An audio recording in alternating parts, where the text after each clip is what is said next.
Ladies and gentlemen, welcome to episode 92 of Petey's Awesome Guest Panel. Now, before we meet tonight's iconic, legendary guest star, I want to introduce tonight's special guest co-host, once again returning the wonderful Michelle Alvino. Hi. Yeah, thank you. Hello. Great to have you on again, Michelle. Tonight's guest star, you may know this iconic gentleman's work from programs such as Where in the World is Carmen Sandiego, Total Panic, and both mine and Michelle's favorite Nickelodeon show growing up, Doug as Mayor Bob White. Yeah, he is. Vote for me. He is a legendary, iconic actor, comedian, and of course producer. My guest at this time is Mayor Bob White himself, Mr. Greg Lee. Greg, hey man, let's do this thing. I'm pretty good. Have a sucker. Vote for me. Vote for me. Vote for me. Oh, nostalgia running wild. You've just been transported 30 years ago on my time machine. One of the first questions I have for you, Mr. Lee, and this is going to be your typical cliche question, and that is, how and when did you get your first start and or big break into acting? Take us there. Oh, very good question. Well, you guys remember, of course, you know Doug, right? So, oh, yeah. Yes, sir. I knew Jim Jenkins a long time ago, back in New York City. We went to the same church, actually. And this is before he was doing any Doug stuff or anything. This must have been like... maybe 88 or something like that. And I just moved to New York about 87, I guess it was, from Nebraska, Kansas. And I was waiting tables, and I was a security guard, and I was a bike messenger with no bike. And I taught English down in Chinatown for a while. And a friend of mine told him that I was looking for some work, and he was doing a show for CBS called Dr. Fad, which you two are probably way too young to remember Dr. Fad. Yeah. But it was a cool show on CBS Saturday mornings, and it was all about kids inventing things. And so he said, why don't you come and do what they call PA work, production assistant work. And so, you can paint some stuff and move some cables and get some coffee, stuff like that, right? So after about 2 weeks, he and my other friend came to me and they said, well, you're going to get fired from this job. You really stink. You're really bad at this job. But they said, but we think you'll be able to do audience warm-up. I said, what's that? And they said, well, it's kind of like you just have to play around with the kids and have a good time and tell them where the bathrooms are and how to get out during a fire. And you just have to entertain them in between, the rest of the show. So I said, oh, okay, I'll try that. And so I tried it, and it went really good. And then I started doing it for a bunch of different shows for Nickelodeon and for a bunch of shows in New York. So I would just ride my bike from one show to the next and do what they call audience warm-up. So that was really the first thing I did. And one of those shows ended up being Total Panic, and it was a 3-hour live show on Nickelodeon, and I was doing audience warm-up for that and announcing for that. And they had 2 hosts for that. It was a 3-hour live show, and they had everything in it, cartoons and interviews and games and all kinds of stuff. And I was having fun because I love doing audience warm-up and I love doing announcing. It was really fun. But they lost one of their hosts, and so they had me fill in for one of the hosts. And I didn't know what I was doing, but they were really patient with me, and they were really kind and let me make a lot of mistakes. And I learned so much on that show. I can't tell you. I just learned huge amounts of stuff. So that's kind of that was kind of the first big break that kind of got me out of waiting tables and other things I was doing. Yeah. So cool. So cool. Yeah, kind of weird. Yeah. There was no plan for it really. It was just sort of like it just kind of happened, sort of. Yeah. Love it. Michelle, your question? Yeah, so we were wondering, do you have any methods or preparations that you do for a particular role? Oh, that's a great question. Well, there are a lot of actors that are much better actors than me, much more successful than I am. And I think for me, I wasn't really trained in acting at all. I mean, over the years, I've taken acting classes and things. But again, just because a lot of my stuff I fell into a lot of stuff. I wasn't really a plan, really. I kind of had to learn it as I was doing it. And so I'm sure there are better ways that a lot of people do it. I think the main thing I've learned over the years was just to try to be as honest as I could about what was actually happening, not try to, manufacture things so much, but just try to be as truthful in that moment as I could. And like I say, obviously a lot of people are much better at this than I am. I feel like I'm always still learning, you know, how to be better at it. But I think that's the main thing. So even if you're doing a silly character, sort of a silly character like Mayor White, you know, you try to really figure out, well, what would that guy really be like, you know? And I think you had mentioned it before, you know, that you said when you and I were talking before we went on, you know, that Mayor White's not a bad dude. You know, he's not a corrupt politician. He just kind of wants to get elected all the time. That's kind of his, you know, and he'll do anything. He'll give away suckers or do whatever he wants.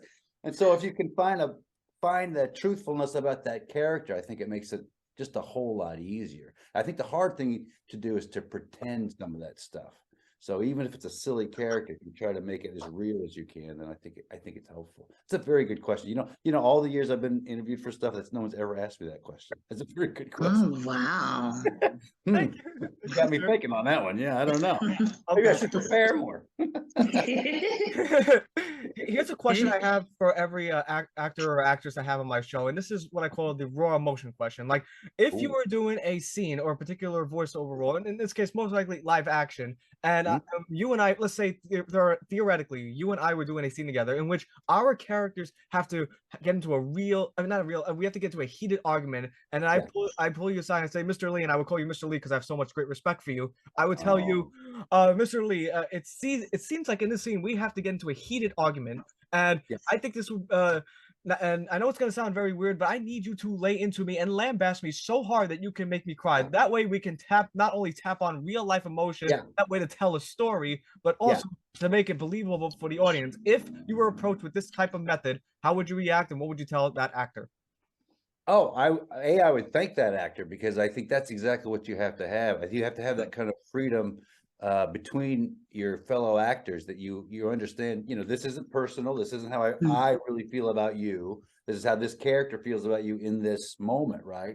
And so to be able to have, if you were to come to me like that and say that, I would be very thankful that you did that, because then I would know, okay, let's just go. Let's play, and let's really try to make this, you know, really seem real, really feel real.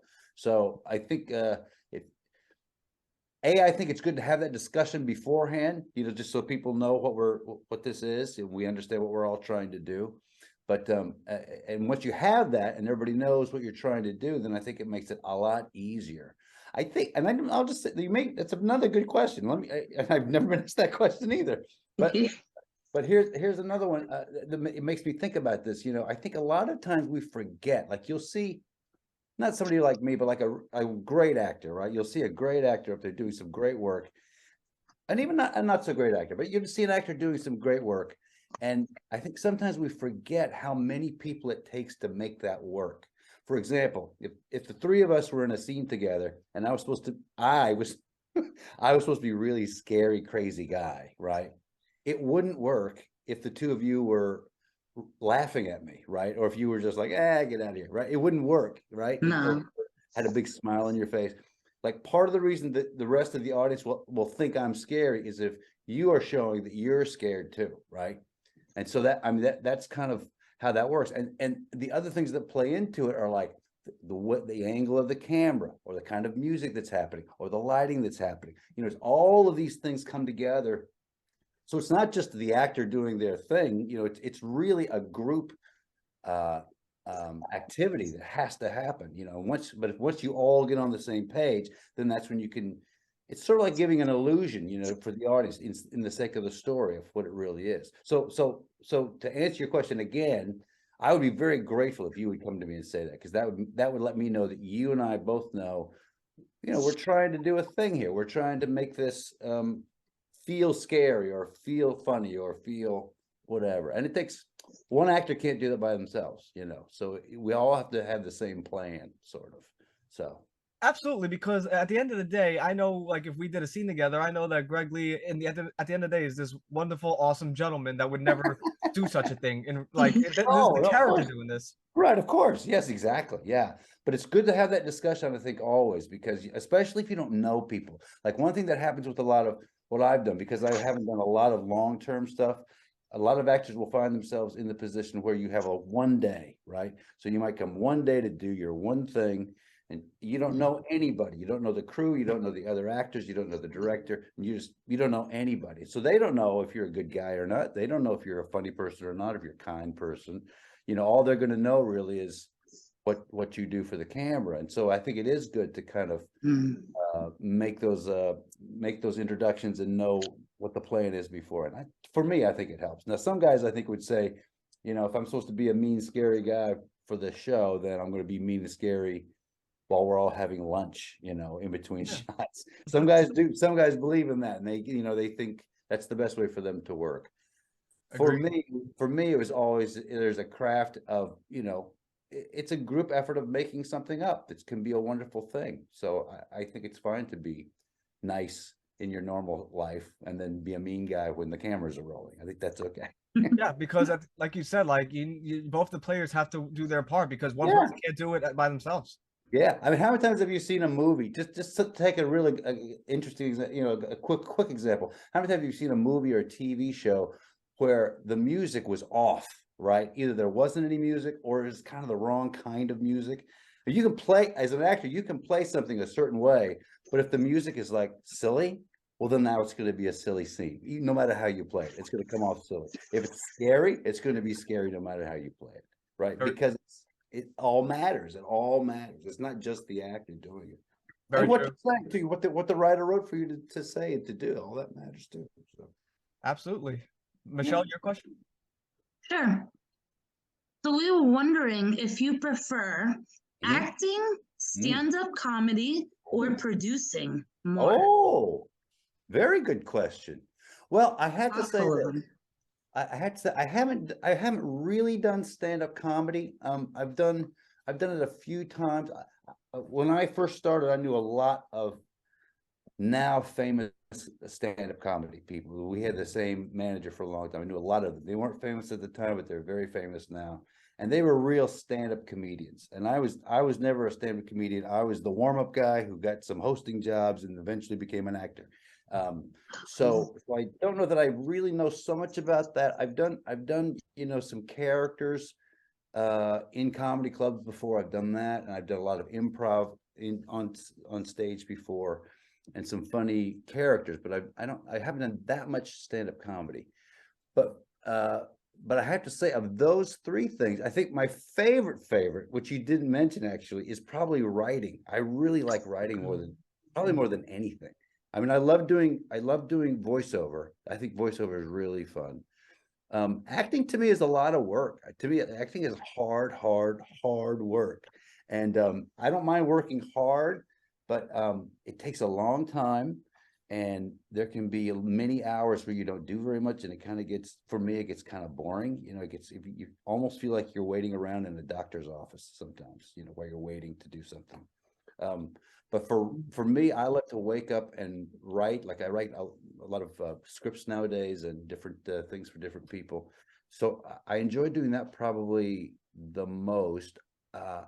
And I do like doing voiceover the most because I just think it's, I mean, it's all work, but to me, it's more interesting because it's more immediate, I guess. It's quicker. It gets done quicker. Whereas acting, sometimes you'll be on the set, say at, I don't know, 6:30 or 7 in the morning. You'll go to makeup, you'll go to get your wardrobe on, and then you'll just kind of wait for like 10 hours. And then finally, when it's time to go, you know, you're kind of tired and you've been sitting around all day. That to me is really, really hard to do. And it just isn't very much fun. Now, I know I have a lot of actor friends who love that whole thing. They love the sitting around and chatting and talking and getting some lunch and doing the thing. They love it. I don't really love that. I mean, I like it when we get to act. Act to me is fun, but to be a real professional actor to me is not as exciting or as fun as it may look and appear to people. Yeah, I see. And this next question I have to ask you because I ask every voice actor and or actresses that have come on my show, and that is, I was watching an auto commentary episode of The Simpsons where Kirk Douglas hated wearing headphones during voiceover work. Do you prefer, as a voice actor, do you prefer wearing them or not wearing them? Oh, that's a very. I'm just curious. Why did he say he didn't like it? I'm just curious. I can tell you why. It hurt his ears. That's why. You mean the sound or the actual Actual headphones hurt his ears. Oh, interesting. Well, I to me, it's much easier with 1,000 times easier with. I think we lost Michelle. I think we did too. I must have said something that No, offended you're good. If she comes back on, I'll let her back on. you. I'll ask the next question, which was Sure. memories of shooting the 1989 game show Total Panic. Yes. Oh, just memories? Yeah, fond memory. Oh. Well, I mean, the first memory was I was scared to death when they asked me to do it. I mean, it was very scary because I really honestly didn't know what I was doing. So I was kind of scared. But I'd done a lot of different things in front of audiences before, and I'd done a lot of audience warm-up. So I kind of had an idea of how to do it, but there were a lot of things that I'd never done before. Like I'd never done an interview before. By the way, you two are great interviewers. I think you're doing a great job. Thank you, sir. Yeah, you're very good. You're very good. But I wasn't I had no interview experience being an interviewer, and I didn't know how to do games really, how to say what was happening with games. So I was nervous about that kind of stuff, just because I didn't really know how to do that stuff yet. But I think my biggest memory of it is that people were just everybody, all the producers, the director, Andy Bamberger, they were all just very, and of course, Molly Scott, who is my co-host, they're all very patient with me, man. They really just were encouraging, and they helped me out a lot, and they made it, easy to do. So I think that's the one thing I remember from that show is that I just felt like I could make mistakes. She's Michelle's back. back. Michelle's back on. What happened, Michelle? There she is. I'm sorry. It's okay. I thought I made you mad. No, I'm kidding. Well, No, never. Michelle, you're back. You want to ask the next question? Sure. So, Okay. so the next question is, I think I got it. Yeah, right here. Okay. So, so we were wondering what kind of memories that you have working on the Drew Carey show as Crazy Al. Crazy Al. Boy, you guys you've done all your research. That's really good.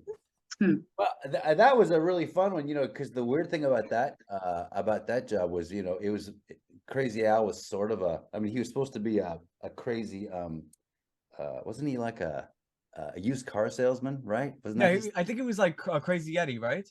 Yeah, yeah, exactly. Yeah, exactly. Oh, yeah, you guys know Crazy Eddie. What am I? Yeah, two New Yorkers. Of course you know Crazy Eddie. I was gonna say that, but I thought, they're not gonna know Crazy. Of course you know Crazy Eddie. Yeah, he was supposed to be kind of Crazy Eddie, where this guy does his own, does his own commercials and stuff. But I think it was for a used car lot or something like that.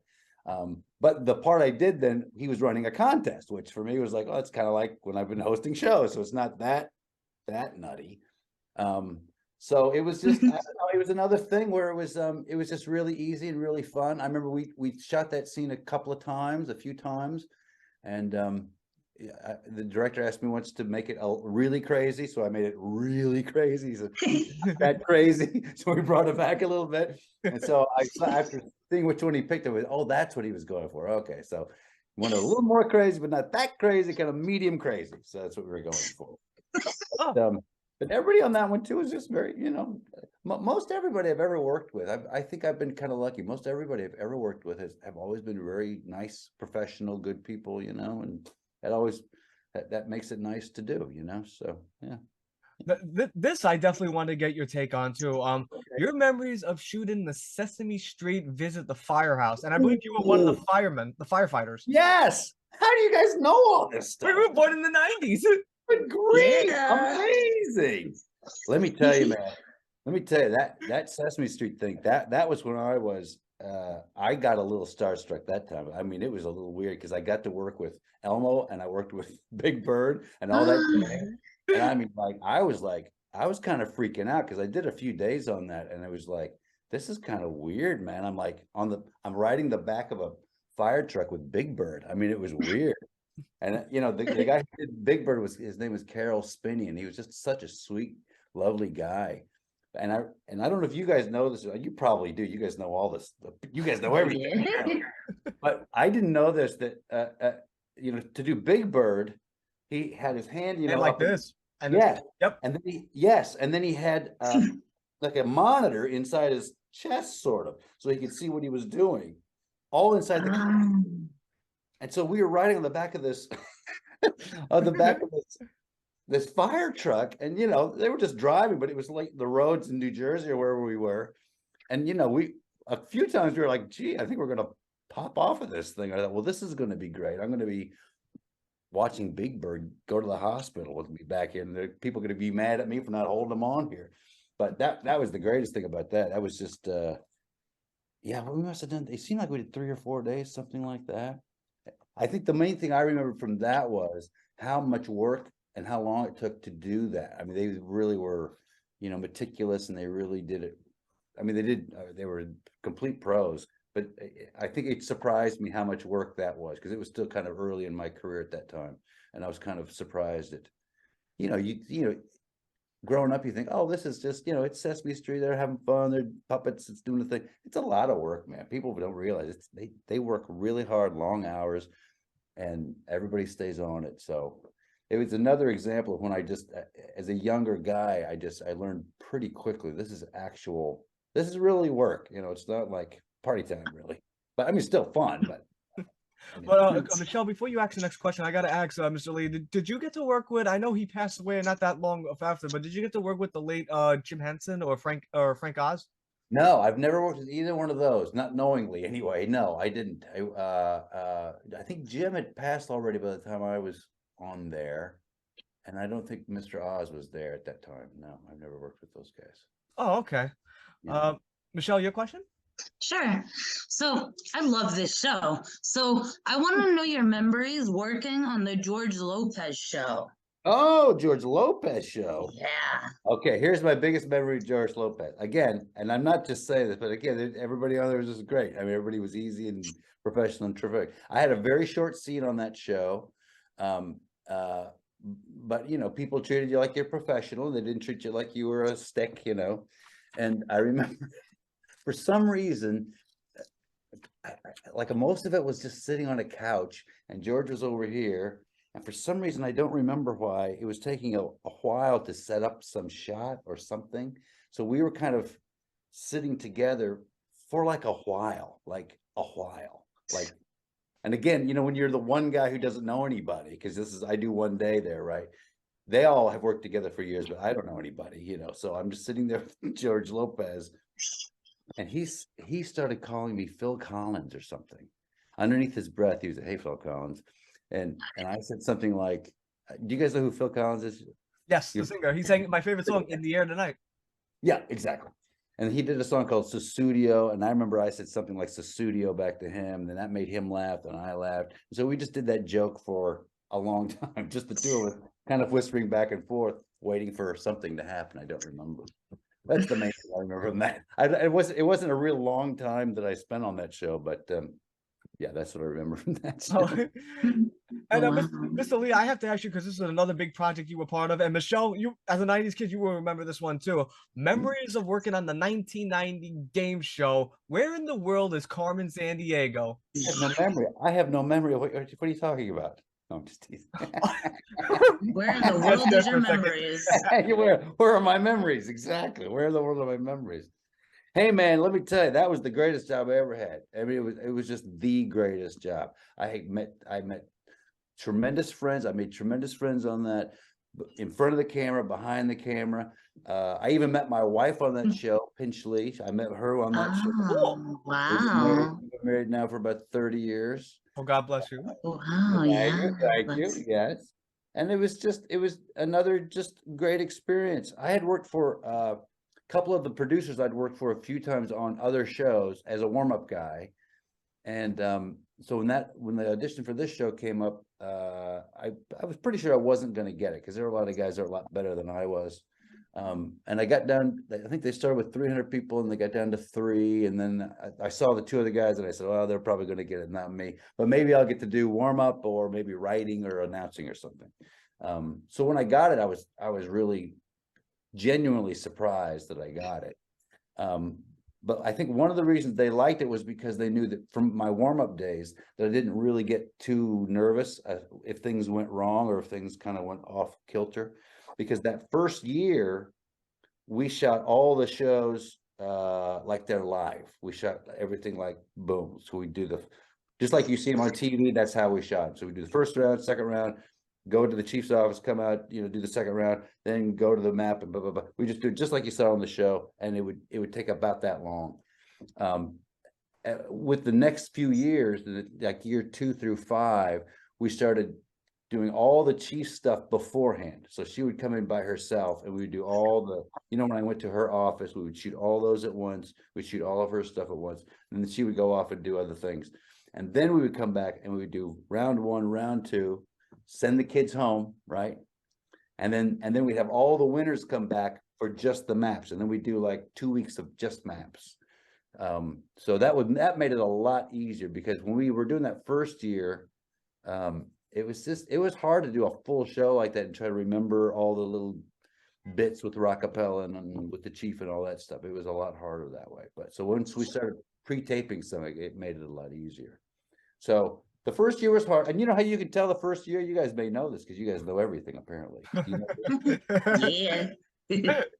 The only way that the first year as opposed to the year 2 through 5 is year 2 through 5, I have the blue coat on, but if you see any other color, it's the first year, right? Wait, let me see. Oh, I think we got a picture. Yeah, exactly. There. See, so that's the one on the right, the blue coat, that's either year 2 through 5, but that one with the green coat, that's the first year for sure. Okay.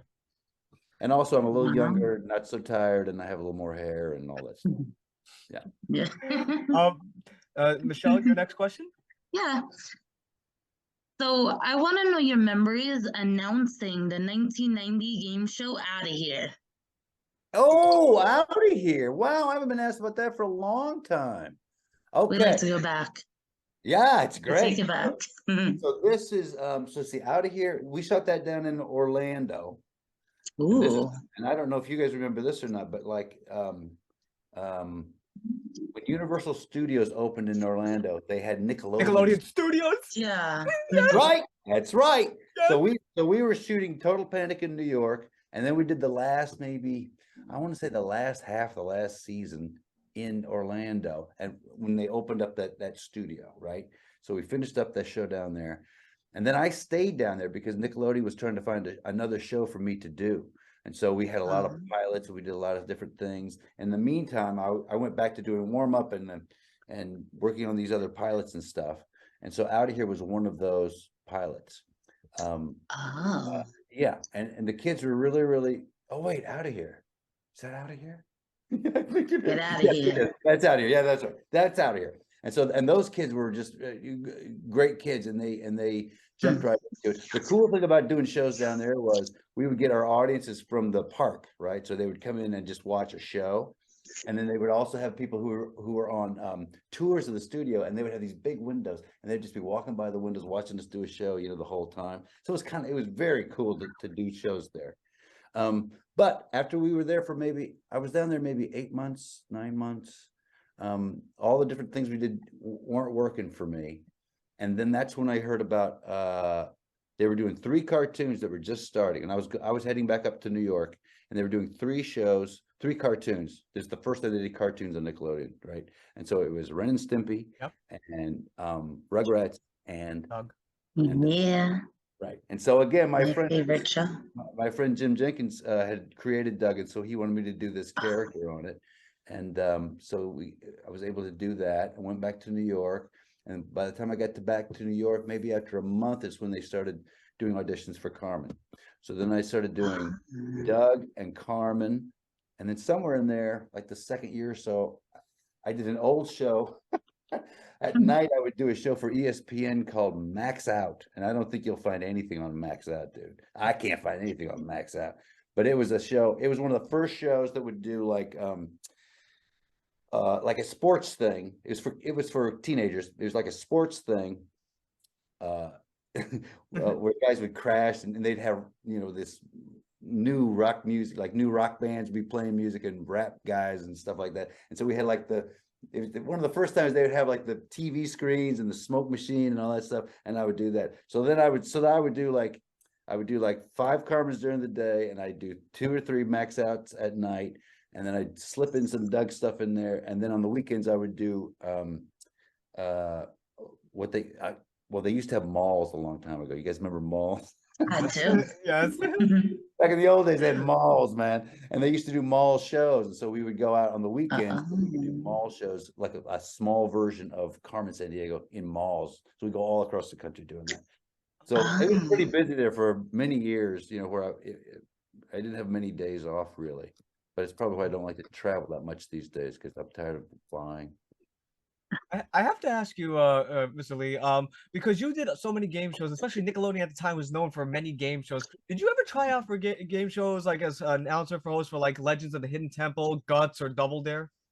I did try out for, let's see, what was the one that I didn't, there was one that I didn't get. Well, Double Dare I did work on. I worked on, it was one of those times after we finished Total Panic, Double Dare was one of the ones that I did warm up for. I did that for the 5th season of Double Dare.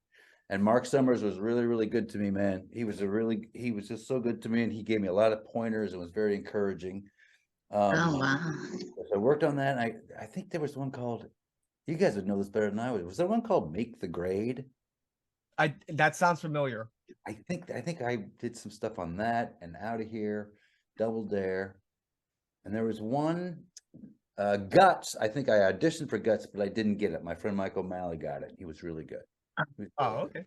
Yeah. And Mr. Lee, I gotta also say about, like, before I ask the next question, and that the Nickelodeon Studios, they put a time capsule in there, and it has so much stuff, like retro stuff. Like, that has a VHS copy of Home Alone. It has a Twinkie, a box No of Twinkies in there. way! I'll send you the link. I'll show you exactly what's in there. I think there's a Barbie doll in there. There's a Back to the Future, a newspaper article from 1991.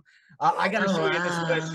I'll send it both of you. It's an incredible what they put in Please there. do, man. Please do. And you know what year it's supposed to open this time capsule? 2042. Oh wow. Yeah. Good grief. Am I gonna 50 years after Nickelodeon Studios opened, they're gonna open it. Wow.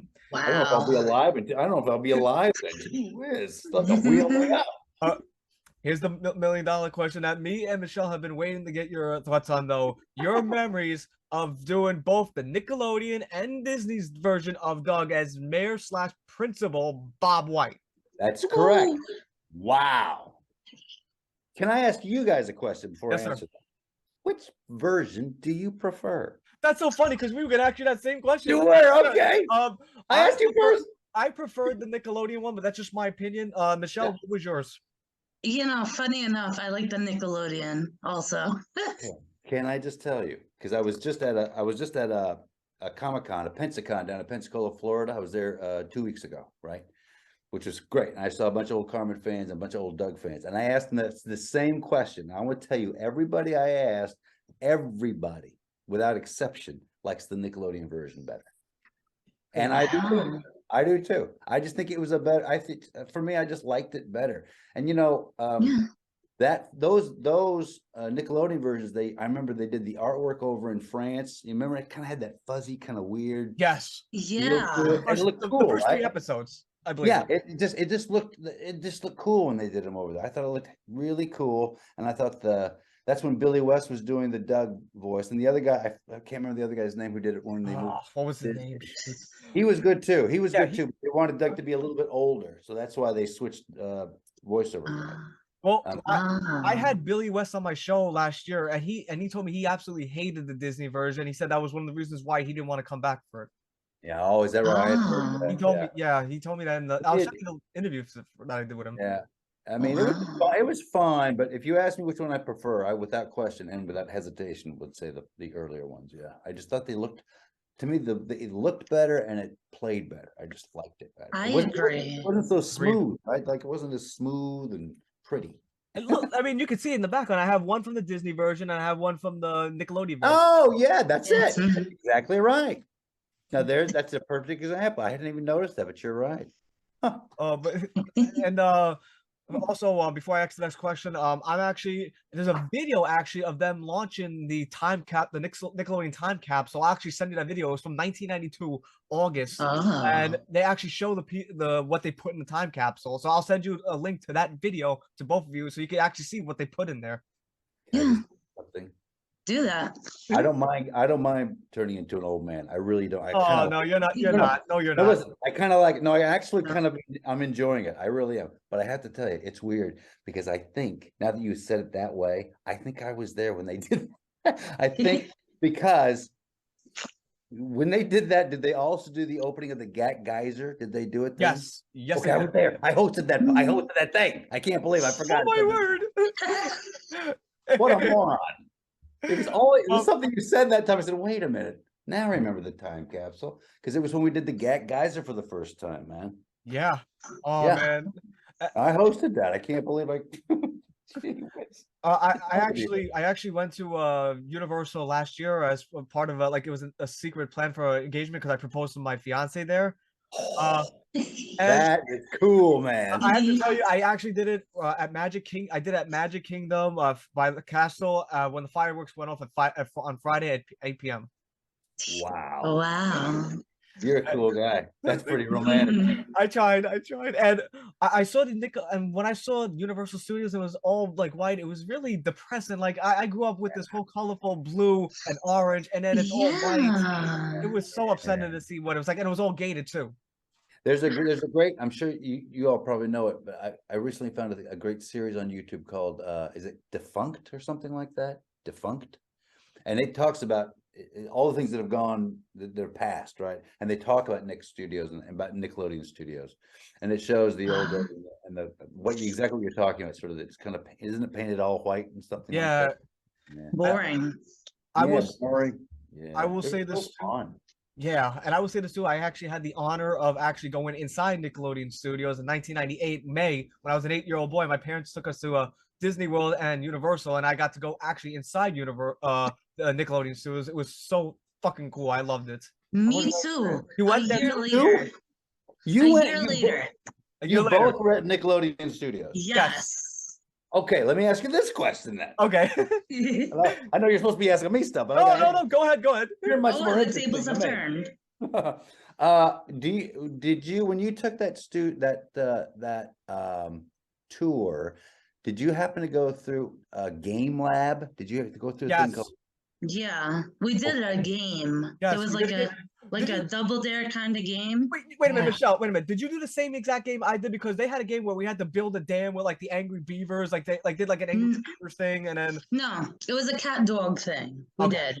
Okay, so maybe this has changed it because when I was there and helped create the first game lab, and it was like what you're talking about. But I hosted those first early ones that we did, and it was for all those people coming through the studio, and we had a gag where we were trying to make the gag was what we were trying to make the gag. We were set a kid in like a little swimming pool, and we'd have somebody say, "Oh, I've got the new gag ready. It's all just fresh off," and then there'd be nothing in it. Oh shoot, it's too hard. And they go back halfway through the show, they do it again. There'd be like confetti. Oh, it's too soft. And then by the end of the show, they come in and just cream this kid with this huge gag everywhere. The kid place went crazy. The kid loved it. Did they do that when you were there? Did they? Maybe they changed. I'm not sure, but they kind of. But I wasn't the kid that I wanted to get slimed, but I didn't get slimed. All kids get slimed. Everybody. Speaking of that, I'm so glad you brought this up. I found out what exactly the Nickelodeon slime. I actually looked it up earlier today because I knew I was going to interview quickly. I found out the ingredients for that slime. It's actually vanilla pudding mixed with green color flavoring and a little bit of oatmeal. Okay, it looks more liquidy than that. Wow. Okay. No, well, I think it had the thickness of the vanilla pudding, but it had to have the graininess of the oatmeal. Yeah, it had to have the grainy. Sure, yeah.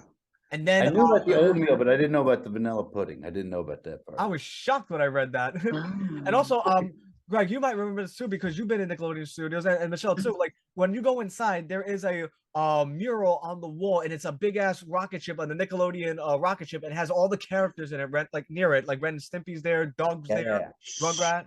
Yeah. Oh, you guys remember a lot of stuff. Gee whiz. And you mentioned, of course, earlier, Jim Jenkins. What was it like? What was he like as a person, like working with him? Yeah, Jim's still one of my good friends. He's just one of the sweetest guys in the world. And he always used to tease that he was Doug and his wife was Patty Mayonnaise. I mean, and they kind of are. I mean, they. Wow. Yeah, they sort of are. And Patty. He's just been always a sweet, talented guy, and when we first became friends, he's about 10 years older than me, I guess. And I remember he'd given me one of my first non-TV jobs too, where I was like, I don't know, I was running errands or doing something. And I had missed a couple of meetings with Jim, right? He was working over at Children's Television Workshop at that time. And I just forgot some meetings. I just forgot them, right? And he was very kind to me, but he said, okay, I need to see you today and come to my office and I need to talk to you about something. It's pretty important. I went, oh gosh, I'm going to get fired again from another job. And he said, you know, he was the one that, and I actually called him recently. I think over code, I called. I want him to be for sure that he knew this, how much it meant to me. But he sat me down and he said, "Look, dude, if you're serious about doing anything in any business, you gotta remember when you have meetings." He said, "You gotta write it down." And he gave me. You guys may not know it, but they used to call them day planners. They're like these little books, like a little calendar inside, and you write your little meetings in there, and you have people's telephone numbers in there and all this stuff. And he gave me a brand new one, and he showed me how to use it, and it changed. I'm telling you, that sounds stupid, but it changed my life because I said, "Oh, I had no idea. You write down meetings so you don't forget them. Who knew?" You gotta look at it though. I mean, I've forever been indebted to him for that, and I told him that a couple of times now. I said, you know, that meant a lot because no one had ever bothered to tell me that before, and it really made a difference. So yeah, he's as sweet as Doug is. I mean, he's sweet, he's hilarious. Yeah, I need to try to get him on next. Yeah, for sure. Yeah. And here's before you ask the question, Michelle, and Greg, you probably know this too, but Jim Jenkins is actually the man behind not only Doug, but he's also the man behind that wonderful Disney cartoon PB&J Otter. Oh yes, yes, absolutely. Him and my other friend David Campbell. Yeah, for sure. Yeah. Great show. Yeah, I auditioned for that one too. I think I gave some show idea for that, but I auditioned for that show. Would you like to know? Would you like to know? Please tell me. Would you like to know what character I didn't get on that show, but I auditioned for it? What's that? The mayor. Wow. I did it primarily to be funny to Jim because I did the same voice I did for Doug. I just thought that was funny. You got to be the mayor, but you know what? You got to be the mayor of Bluffington. True, I know. I thought it'd be cool to be whatever. What were those guys? What were those guys? Muskrats? What were they? They were muskrats, yeah. Is that what they were? Yeah. I think they were. Oh, otters. No, they're otters. Otters. Oh, yeah. What are we talking about? Yeah. And at the time, there were two of the most popular mayors in animation. Of course, Mayor Bob White and Mayor Quimby on The Simpsons. Oh, yes. And like I mentioned before, Mr. Lee, like the only difference between Mayor White and Mayor Quimby is that Mayor Quimby is obviously a corrupt mayor, while Mayor White is more of a fast-talking politician who just wants to be elected. Yeah. He likes the office. He likes wearing the sash and everything. Yeah. Michelle, your next question? Yeah, sure. So how did you feel after the series concluded on Nickelodeon? You mean Doug? Yeah, the first season series finale. Oh, well, how did I feel? Well, I mean, did that show go 5 years? I can't remember how many years. 1991 to, I believe, 1994, and then it came back 2 years later on Disney. Okay, that's what it was. Yeah. I mean, you're always sad when it's the end of something, right? Because you want to keep doing it. And primarily because it's just fun to work with the people that are fun to work with. You know, that's the main thing. And I have learned over the last 30 years that you don't always have that. It's rare that you have something that lasts any amount of time. And that is a good experience. You know, a lot of times it'll just be very short. And while you may work with great people, it's just short. I mean, it's just, you don't get even time to get to know people very well. But for that show, not as much as with Carmen, because Carmen, I was obviously had a lot more to do with that than I did Doug. But yeah, I think that's the main thing. It just felt, you never know when the next cool job's going to come along. So I think over the years I've learned to not take those times for granted. I think, whereas probably when I was younger, I probably did. I probably thought, I'll get another one next weekend. I'll get another one after the. No, you won't. You know, they're rare. They're rare to come by. So now as an older guy, I know that you have to kind of really appreciate those things. So. Fair. That's fair. And I wanted to ask you your reaction though when Jim Jenkins sold the rights to the Disney company and they purchased the rights to Doug in 1996. What was your reaction when you first heard about this? Yeah, I don't think I had much because I mean I didn't have much to do with it really. You know, I assumed that it was a good business deal for him and for Jumbo Pictures. You know, So I always hope the best for that, you know, because he and Dave are my good buddies. So yeah, I don't know that I had much past. I hope that works for them, you know. It didn't affect me at all one way or the other. Did they ask you to come back to reprise your role as Mayor Bob White? Yeah, yeah. Okay. Yeah, and they said we because we want you to be more involved in Doug's life, we're going to make you the principal now instead of the mayor. I was still upset when Mayor White lost that thing to Tippy Dick. Oh, it was a scandal, baby. It was a scandal, man. It was fixed. I call fixed. It was a Fix, baby. Forget 2020. Forget that. This is a real thing. This was the original, real problem. Yeah. the original fix. Michelle, your next question. Okay. So we want to know your memories working on 1999 movie, Doug's first movie. Oh. Well, I mean, I don't have a lot. I mean, you know, from what I had to do, it was the same as any other job. You know, it was just the same voiceover thing, like doing any other episode. I think the thing that I remember that was different, by that time, my wife and I were living out in Los Angeles here. And I remember the guys, Jim Jenkins and David Campbell, had come out for, I think, an opening or a screening or something. And I remember we saw Doug on Sunset Boulevard. On a huge building, you know, he's painted, you know, there was big old Doug poster on a big building on Sunset Boulevard. And that's one of my main memories from the movie, was that was why it was a little bit, I remember thinking, well, this is different than doing a Nickelodeon cartoon. This is like, oh, they're doing a movie now, you know? Yeah, so that was the one big difference that I noticed. Yeah. Was there any, I'm sorry, were you gonna say something, sir? No, I was just gonna say, I'm sure for them it was a lot different for them, for their experience, I'm sure, but for me it was basically the same. Yeah. Were there any difference between working with the Disney company as opposed to Nickelodeon / Viacom? Nah, not for me. For me, there's the same thing. Yeah, and again, I think for them it probably was a lot different, probably because it was a lot, you know, a bigger company probably, and obviously did change to some degree. So I think they noticed it more than I would. Yeah. I see. And this next question is going to be a fun one, and I'm going to let Michelle ask this one. Okay. You guys are organized. You're good. Definitely. Thank you, sir.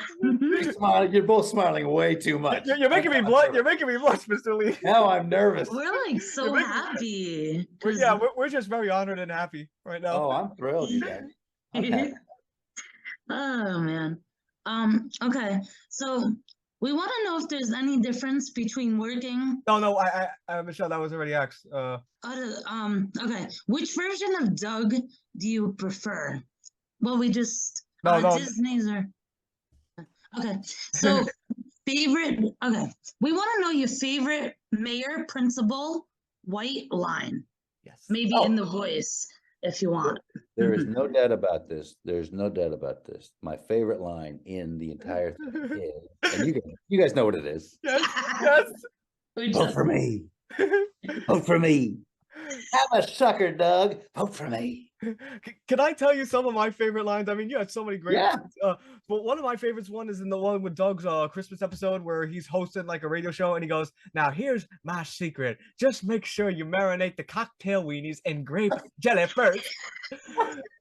And then there's another line. I absolutely loved your delivery on this though. It was the one where Doug makes a monster movie and then you hear Bob White saying, "Stash our trash, beautify Bluffington." And then you did a pretty good impression, man. I'm amazed. Your impression's pretty good. Well, I think what really did it for me was when Bob White was watching the video of like the damage he was doing with all those flyers he did, and he goes into the camera, he's looking at the TV, he goes like this, and then he goes, "Oh, this is terrible." Oh, this is terrible. Oh man, you brought back some big memories for me. I've forgotten a lot of that stuff, man. That is good. He does a good impression. I gotta hand it to you. That's pretty good. You're some studying your work, sir. You're some studying your work. Hey, do you guys know what? There was a show that those guys did later called Hoop Dogs. You ever heard of Hoop Dogs? Sounds familiar. You should look up Hoop Dogs, only because I do a character in that one called Chad Dimple. And it's basically Mayor White yet again. You might get a kick out of that, and I think there's some stuff on YouTube on that. I'm pretty sure. Hoop Dogs and Chad Dimple. I'm gonna check that out. I am too. Same guys that did Doug did that one. So now Michelle asked your favorite line. I'm going to ask you, what was your favorite Doug episode? Oh, well, you know what? My favorite, probably because it was so exciting, was the very first one, very first one. And I don't know if you remember the first one. There was was it the nematode episode? Yeah, I think so. Do you remember when Doug has a ventriloquist puppet? Yes, I remember that one. Yeah. Okay. So do you remember when he's going? This is an idea I pitched to those guys, and they actually put it in. It was so exciting. I couldn't believe it, because I used to be a ventriloquist when I was a little kid. Cool. Hold on one second. Yes. So my mom sent me this not long ago. Can you see this? Can you see it? Yes. Wow. The backwards, or can you see it? I can see it. Yeah, it's coming. I can see it. As we all know, I'm an old dude, right? So this is an old long play album, right? And this is how you learned ventriloquism, was you would listen to this record, right? And so on this record, this guy would teach you how to do ventriloquism without moving your lips. But, you know, it was just a record. You don't see anything. And so on this is when that line that's in Doug, where he goes, he's trying to learn ventriloquism, and he talks about the doy dot the dasket doll. Yes. You remember that part? Line. Yep. That's from this record. That's from this record when I was learning ventriloquism. Wow. And you were supposed to learn how to say B's by saying D's. Anyway, if you watch that first episode again, you'll know where that came from. I remember in that episode, the dump's head actually fell off in that episode. Yeah, so I think that my favorite was probably the first one, just because it was so cool. I said, man, I can't believe it. We're doing a cartoon, we're doing animation. This is cool, man. One thing I love about your acting, Mr. Lee, is how you emote though. Like I remember like in the scene where Doug was supposed to be mayor for the day, and then there was like an issue, and then you just completely just went all emotional when they all came into the media. He's like, he did it. He's the one that did it right there. He's the one right there you want. You're immediately putting the blame on Doug. Well, I have to give credit for that one for the writers and directors. I mean, that was all theirs. That's all their bag, man. But I'm just glad to play along, you know. Happy to be there. And you always, like, I always said there's two people that know how to remote, like when it comes to acting though, and that's you. And I'm making a good comparison. I'm going to compare you to one of my favorite actors of all time, and that is the late great Phil Hartman. Holy cow, man. That's quite a compliment, man. Like the way you emote is very similar to how Phil would emote with his character. Wow, I'm a big fan of his. You know, I worked with him on News Radio. What was it? Well, talk about that. What was it like working on News Radio? Scary, yeah, because I was supposed to do the you know, Joe Rogan. The Joe Rogan part. Yes. That was originally done by Ray Romano. For the pilot. But for whatever reason, Ray couldn't do the pilot, and they'd already got Joe to sign up to do the rest of it. So they needed somebody to do the pilot, and so I got picked to do the pilot. Oh wow! Yeah, so it was crazy, man, because it was like, oh wow, so there's Phil Hartman, there's all these other people. Oh, this is kind of cool, you know. And I'm saying all the lines that were written for Ray Romano, so that was fun. Was Phil just as energetic as he is off screen as he is on screen? He was. I mean, he wasn't doing characters off screen. He was he was an extremely sweet guy, and you know, just very personable and funny, and you know, I would say, you know, with his characters, which I loved, you know, he would push those characters. They're big characters, which are always just so great.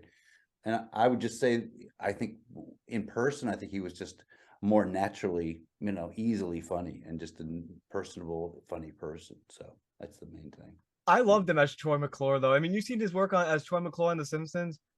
Oh yeah, I mean, I was a huge fan of it. I just always thought he was just so great. Yeah, he can make anything sound funny though. Like he made anything funny. He was like this. Be like, "Hi, I'm Troy McClure. You may know me from such movies as Larry. What was it? You may know me as Lead Paint, Delicious but Deadly, and Sorry, Wrong Closet." Now you worked with great cast members on Doug. I mean, you had Constance, you had Billy West, you had Fred Newman. You named Doug Price, the one that voiced Mr. Bone. Yeah. What was it like working with that particular cast? And then can you share any behind the scenes with working with the cast? Well, you know, it's weird when you do voiceover. I mean, it's weird because you can do all your parts by yourself. Basically, you go to the studio and you could end up doing everything for that script without anybody else in the studio but the director and maybe Jimmy and David, and that's about it, right? But most of the time when I would go to do it, Billy would usually be there because he had so much to do, and then I would come in and do my few lines, and he would still be there when you leave. But I think people, so there aren't the same kind of stories as like you would have, like if you're doing a game show where you're all kind of in the room together, or even a sitcom. I think when you're doing voiceover in particular, you're kind of more passing in the night. You hey, how you doing? Hey, it's good to see you. And you come in, you say your lines, and they're sort of disjointed from the rest of the script, and a lot of times you won't even know what was going to happen beforehand. So they might say, well, you're going to see a big rock and you're going to see a thing and you're going to scream here. Say, okay, so you try that a few times. So it's a little bit different in that it's not like you're working for 12 hours with somebody like you would even on a commercial or something. It's more like you would just kind of, hey, how you doing? Hey, good to see you, Billy. All right, okay, and then do your thing, and then see you later. Bye, goodbye. It's more like that. So I don't have a lot of stories on that so much, just because you're not usually in the room that long. At least I wasn't very much. Okay, we have a couple more questions before we wrap up. Michelle, you want to ask? You got one? Yes. So, well, we were wondering. So, which cast member did you work with the most on Doug? Then. With cast member, well, again, it was probably going to be Billy, only because he was probably there all the time. Now, I don't know that. We were never in the like when I've done voiceovers for commercials. You'll have the person you're working with kind of in the booth with you, and you'll play a scene. I don't know that Doug and the mayor ever. I guess they had scenes together, didn't they? But I can't remember too many times where Billy and I would be in the same. I'm sure we were a couple of times, but I don't remember like a lot of times when we would be in it. A lot of times it would be just the mayor coming in and doing his dopey lines and on his own, and then trying to shut me up, move on. Yeah. What do you after what impact do you think Doug has had on the newer generations after 31 years after its original airing? That's a great question, man, because I think for all of those 90s shows that I was privileged to be a part of, I don't think at the time we knew how much it would matter to people. But when I talk to people like the two of you, or when I was at this Pensacon thing recently, you have helped educate me as to what it really meant, for kids. I knew kids liked it, I knew kids enjoyed it, but I don't think I realized how much it would mean to them so many years later. I had no idea that was, and I kind of wish I had known, because it would have. I don't know if it would have changed anything, but I probably just would have paid attention a little bit more. It would have meant a little bit more, because at the time, you're a young guy and you're just trying to remember what you're supposed to do and where you're supposed to go, and it matters to the kids, and you like the kids and all that stuff. But I don't think you really are realizing that they're going to remember it. And of course, at the time, nobody knew we were going to have these kind of computers or YouTube or any of that. I just figured we'd never see it again. Most of the time, I figured, Doug, I don't know if you'd ever see anything else again. So that has been a big surprise to me, just to have people remember it, be able to show their kids some of this stuff, and that's been a big surprise. So on the upside, now I really do realize that it does matter, and that's why I like doing these kind of interviews. And you guys, again, I just have to compliment you. You're both just really good and really studied and ready to go, and it makes a big difference. I mean, you guys reminded me of things that I forgot 1,000 years ago. This gets fun. So I think now I just try to do I think I pay attention a little bit more as to what we're doing, because it does matter. That's cool. Yeah. It does. Cool and respectable. And this next question I have, I ask this to every single guest, so I have it. Michelle, you're probably gonna know this question too. Where it's like whenever, and I'm gonna be a huge nerd asking this question, but whenever I'm not on a very strict, almost like military-like diet, I am an absolute foodie. And I know you worked on a lot of production companies, so I was just wondering which production company had the best catering scene, and what was your favorite meal in catering?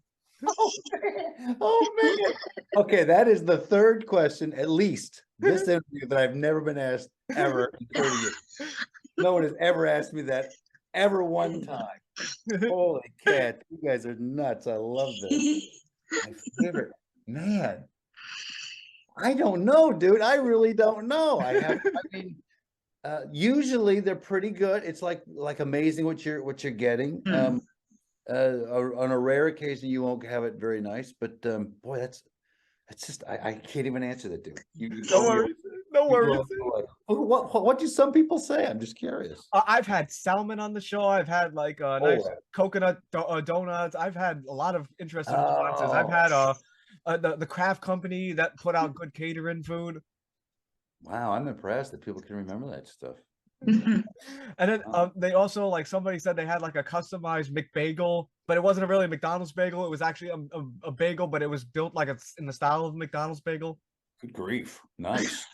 Yeah. You on some other shows, man. Oh, man.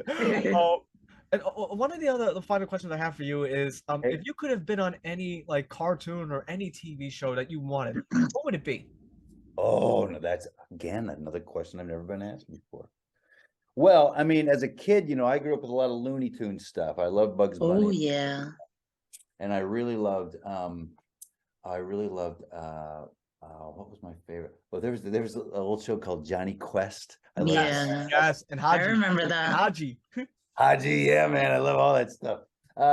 So I think as growing up as a kid, I think I would have been on anything would have been thrilling because I really loved cartoons as a kid. I was nuts about cartoons, and so I probably liked Bugs Bunny the best at the time, you know, or any Peanuts guys. I loved all those guys too, you know. So yeah, I don't know. Yeah. And the final question I have for you is, what's next for Greg Lee? Now, this is the part of the show where, because my show is an open forum, this is the part of the show, Mr. Lee, where you can promote, hype, talk about anything you want. No filters. I am passing the proverbial microphone onto you. The floor is yours, Mr. Lee. It's very kind of you. It's just very kind of you. Well, you know, I just do my regular stuff. I still do a lot of voiceover stuff. I do a lot of stuff for Go Noodle, and I do a lot of animation over there. And I do, if you have a Discover card, you can call Discover card and you'll talk to me if you get Discover card. You can give me your social security number on the Discover card. So I do some of those things. I do a little bit of music. I just finished a series for Audible for Highlights Magazine called Goofus and Gallant. So I did a lot of writing for that. So I do a lot of that kind of stuff. And I think the new thing that's just starting to happen are some more of these Comic-Cons. We're going to start doing a lot more of those things, I think. So hopefully I'll be able to meet some more people like you. And, you know, I have to say, you really made my day. You made my week, the two of you. I appreciate it a lot. You made ours, sir. Definitely. And Michelle, you're a blast to talk to. You're really good. Michelle, do you have any final comments for Mr. Lee? Oh man, like it's just so overwhelming because I love Doug. Yeah, it's so crazy. That's so great. Well, I hope you can get a hold of some other Doug people then, because they're all sweet people, good people. Yep. Yeah. You go ahead, sir. No, that was it. That's all it is. I did try to reach out. I had Billy West on the show. I was fortunate to have him on. I'm trying to get a hold of Fred Newman. Hopefully I can get Fred on. I can get Constance on. I'd love to get Doug on, like Doug Prius. I hope I'm saying that correctly. Yeah. And I'm gonna say my final comments too, sir. Is like, thank you for not only an amazing interview, but thank you for those childhood memories you gave me watching Doug as a kid. And you have this incredible gift. I'm gonna sound like a broken record when I say this, but you have this incredible gift where you could take a 33-year-old dude and bring him right down here and make him feel like he's that little boy watching 9 years old again. Yep. Oh. You make me feel like there's that old saying, I feel like a kid in the candy store. Nah, I feel like more like that kid going to Blockbuster Video, renting out Doug VHS tapes every single day. I feel like that boy, like the boy with the life-size action figures, like right now. This is how I feel like having you on. Like I said, in the opening, you are a icon. You're a Nickelodeon legend and a Disney legend because you were part of history. You were part of one of the first 3 animated shows on Nickelodeon, and you're also a Disney legend because you took part. And of course, and Michelle, you remember this too. One Saturday morning, every Saturday morning, watching Disney's brand spanking new Doug. Yeah. Right. Well, you're too kind. You really are. You make my day. You get me all teary. I may start tearing up if I stay on here much longer. You made my childhood awesome. Yes, you were part, and you probably get this a lot, but you were part of our childhood, like growing up, like hearing Mayor Bob White just just brings back so much wonderful, beautiful memories, and well, I'm so excited. I'm actually blubbering my words right now. No, but in all seriousness, Mr. Lee, like I've been a long fan of yours, and having you on is like a true to honor. Like I know right now it looks like I'm keeping a very calm demeanor, but deep down, this child at heart is really thinking, Screaming. Well, listen, I feel the same way. I'm serious. You two have really made my day. I can't thank you enough. This has been a real pleasure. And I thank you for letting me be on your show. You're great. And thank you. This has been a real fun time. Thank you. And you know what I'm going to do? I'm going to send you a copy of this interview as soon as I'm done editing it. Great. And I'm going to send you a bunch of other stuff too, like the Nickelodeon time capsule thing. Oh, yes, please. And also one last thing before we conclude, I feel like you deserve this, and that is thank you, Greg Lee. Thank you, Greg Lee. Thank you, Greg Lee. Thank you so much. Have a great night. You guys. Thank you. Take care, everyone. Thanks, you guys.